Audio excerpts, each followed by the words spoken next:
ایک جنازہ ہو گیا، اللہ کے رسول تشریف لے گئے، ابھی لحد تیار ہونے میں دیر تھی، حضور بیٹھ گئے اور آپ نے لمبا خطبہ دیا، کسی دن وہ بھی بیان کروں گا، برائے ابن عازم رضی اللہ عنہ فرماتے، حضور نے فرمایا جب موت کا وقت آتا ہے اس وقت فرشتوں کی ایک پوری گارد آتی ہے۔ ہم لوگ سمجھتے ہیں ایک ہی ملک الموت روحیں قبض کرتا، اس سے آگے لوگوں نے پھر ایک ردہ رکھ لیا کہ جب ایک ملک الموت ساری زمین پر اتنے جہان پر گھومتا اور سب کی جانیں نکالتا تو حضور اگر حاضر ناظر ہو جائیں پھر کیا؟ یہ ہمارے دوست کہتے ہیں یہ بات ہی غلط ہے۔ ایک ملک الموت کب جانے قبض کرتا؟ بے شمار فرشتے ہیں اس کے مدد، وہ انچارج ہے محکمے کا، اس کے تحت تتوفاہم الملائکہ، بے شمار فرشتے۔ اللہ کے رسول نے فرمایا پورا دستہ، ایک انسپیکٹر ہوتا اس کے ماتحت سپاہی ہوتا، وہ آ کر اتنی دور بیٹھ جاتے ہیں جہاں تک مردے کی نظر جاتی ہے، وہ نہیں قریب آتے، باقی سب سپاہی بیٹھ جاتے ہیں، یہ انچارج آتا،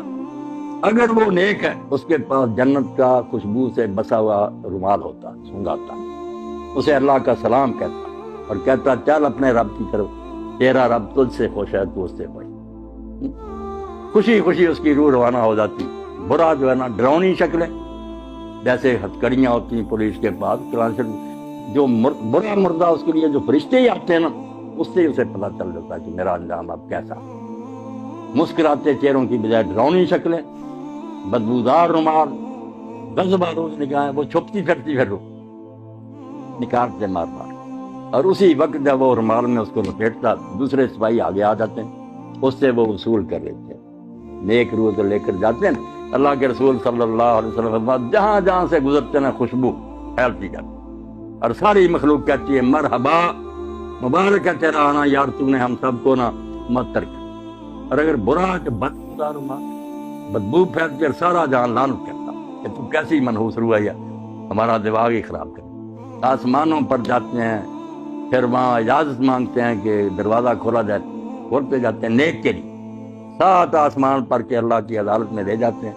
حکم ہوتا ہے کہ اس کا سارا جو ہے نا اندراج وہ علیین میں کر دو۔ جو علیین سجین مشہور ہے کہ کوئی 2 جگہ جہاں روئے رہتی، غلط بات ہے، علیین سجین صرف آفس ہے، دفتر ہے،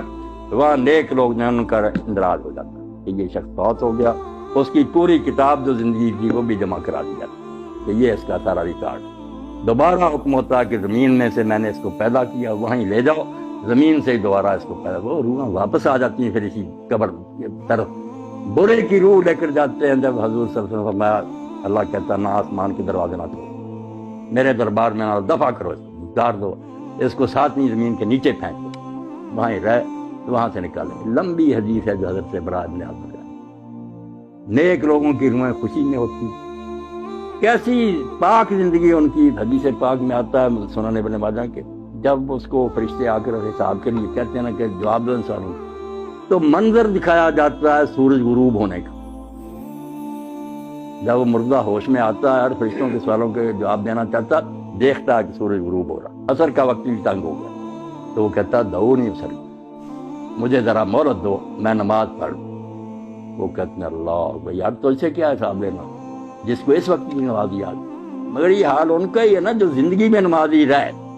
جن کو یہاں کبھی خیال ہی نہیں آیا کہ نماز نامی شاید بھی مسلمان کا کوئی کام ہے، انہوں نے وہاں نماز کو کیا یاد کرنا۔ یہ سچا مومن اس وقت کہتا ہے دیکھتے ہوئے کہ سورج جا رہا، وہ کہتا ہے یار سوالوں کے جواب دوں گا میں، پہلے مجھے نماز پڑھ، بڑا خوش ہوتے ہیں۔ اور جب سوال کرتے ہیں کہ تیرا رب کون ہے، تیرا دین کیا ہے، تیرا نبی کون ہے، دیتا تو کہتے ہیں ہم پہلے ہی جانتے تھے، اس سے پوچھتے تو نے یہ، اس نے کہا میں اللہ کی کتاب پڑھتا تھا، قرآن سے مجھے سب پتا، تو کہتے ہیں ہمیں تیرے بارے میں یہی چاہیے، سو جا، جیسے دلہن آرام سے سوتی ہے، اور روزانہ پھر اس کو جنت کا مقام دکھایا جاتا، ہر روز پردے ہٹا کے صبح شام وہ دیکھتا ہے کہ آخرت میں میرے لیے یہ تیار، خوشیاں جیسے مہمان خانے میں ریسٹ ہاؤس میں بیٹھے نا، وہاں دیکھتا کہ میرے لیے یہ انعام ہے، خوشیاں ہی خوشیاں۔ اور دوسرے کو صبح شام جہنم دکھائی جاتی، جیسے پھانسی کا ہاتھ دکھایا جاتا کیا یہ ہے تیرے لیے، اب پھانسی گلے میں پڑنے، وہ بیچارہ پہلے ہی مرتا، مرنے سے پہلے روز مرتا کہ یہاں میں جانے والا ہوں۔ اللہ فرماتا ہے نار یوردون علیہا غدوا، صبح و شام فرعون اور اس کی جماعت جہنم کے آگے سے گزارے جاتے، وہ دکھائی جاتی۔ اور یوم القیامت یردون الی اشد، جب قیامت کا دن ہوگا سچ مچ داخل ہو جائیں، یعنی مرنے سے پہلے ہی فرشتوں کے شکلوں اور رویوں سے پتہ چل جاتا ہے کہ میرا حشر اب کیا، اور بعد میں جو قبر میں جاتے ہی شروع ہو جاتا یا ایک سوال جو ہم لوگوں کو پریشان کرتا ہے، جب یہاں ہی سوال جواب ہوتے ہیں لوگوں کو ثواب عذاب ملنا شروع ہوتا ہے، قیامت میں پھر کیا ہوگا؟ جو کہتے ہیں صاحب صاحب قیامت کو ہونا ہے، ادھر آپ بیان کر رہے ہیں کہ سوال جواب ہوتے ہیں اور ثواب و عذاب ہوتا،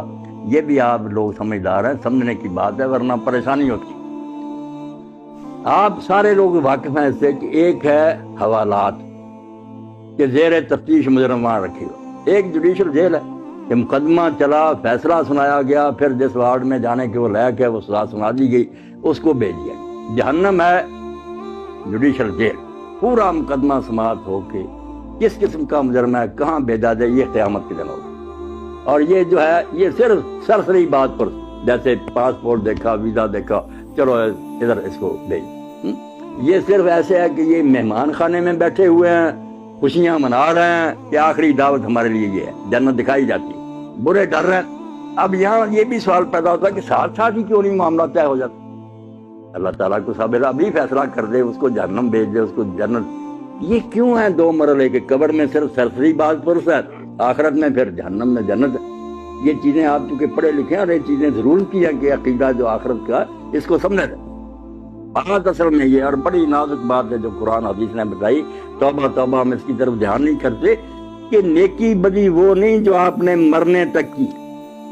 حتیٰ آپ کا بند نہیں ہو، آپ مر گئے حتیٰ تک، یہ جب تک یہ کارخانہ سٹاپ نہیں نہ ہوتا، میزان نہیں لگ سکتی کہ میری نیکیاں کہاں کا اپنا اثر دکھایا، میری بری مثالوں نے کتنے لوگوں کو گمراہ کیا۔ یہ جب قیامت آئے گی نا، اس وقت ہوگا کہ ڈاکٹر صاحب نے کتنے لوگوں کو دین کی طرف رغبت دلائی،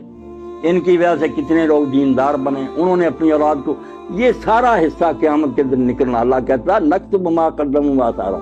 ہم وہ بھی لکھتے ہیں جو زندگی میں تم نے آگے بھیج دیا، اور وہ بھی لکھتے ہیں جو فٹ پرنٹس ہیں، آپ کے قدموں کے نشان رہ گئے نا، اور لوگ اس پر چل رہے ہیں۔ اس لیے اللہ کے نبی علیہ السلام کی نیکیوں کا آپ اندازہ کریں۔ یہ جو ہم کہتے ہیں نا حضور کو یہ ثواب پہنچانا، یہ بہت بعد میں تنگ ذہن والوں نے نکالا۔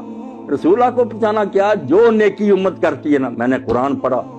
نماز پڑھی، روزہ رکھا، ہر ایک امتی کے اس عمل میں سے ایک آپ کے کھاتے میں جا رہا، صحابہ کے جا رہا ہے، اماموں نے دین ہم تک پہنچایا۔ جو نیکی سکھائے گا، جتنے اس کے بعد جہاں تک وہ چلتی رہے گی اس کو ثواب ملے گا۔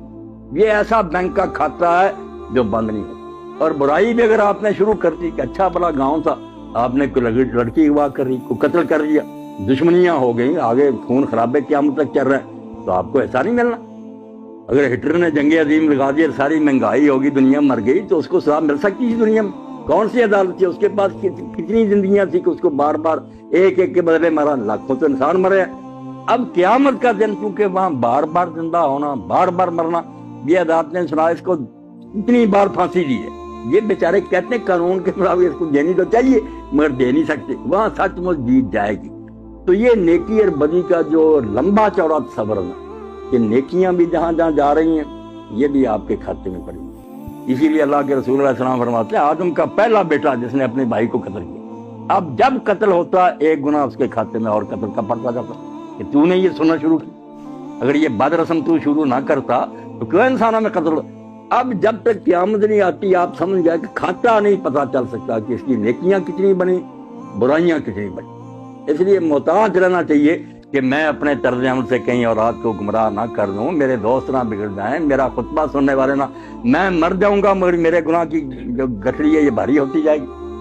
کوشش کروں کہ میں اچھی مثال قیام کروں تاکہ اس پر لوگ چلیں تو میرے مرنے کے بعد بھی وہ ثواب مجھے پہنچتا رہے۔ اس لیے اس کے سوا کوئی چارہ نہیں کہ جاتے وقت صرف سرسری کاغذات دیکھے جائیں، ان کو مہمان خانے میں ٹھہرا دیا جائے، ان کو حوالات میں بند کر دیا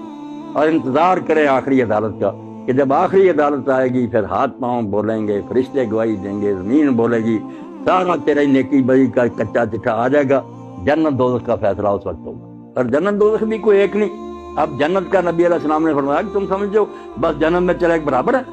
وہاں 100 درجہ جنت۔ ہم دیکھتے ہیں نا کہ بینک بنے اتنی منزل، 100 منزل، اور منزل بھی اتنی دور، فرمایا یہ زمین ہے جتنی دور آسمان ہے وہاں دوسری جنت، اتنی دور ہی پھر تیسری جنت، 100 آسمان زمین جو ہے اتنے، اور سب سے آخری جو ہے وہ فردوس، سب سے آخری۔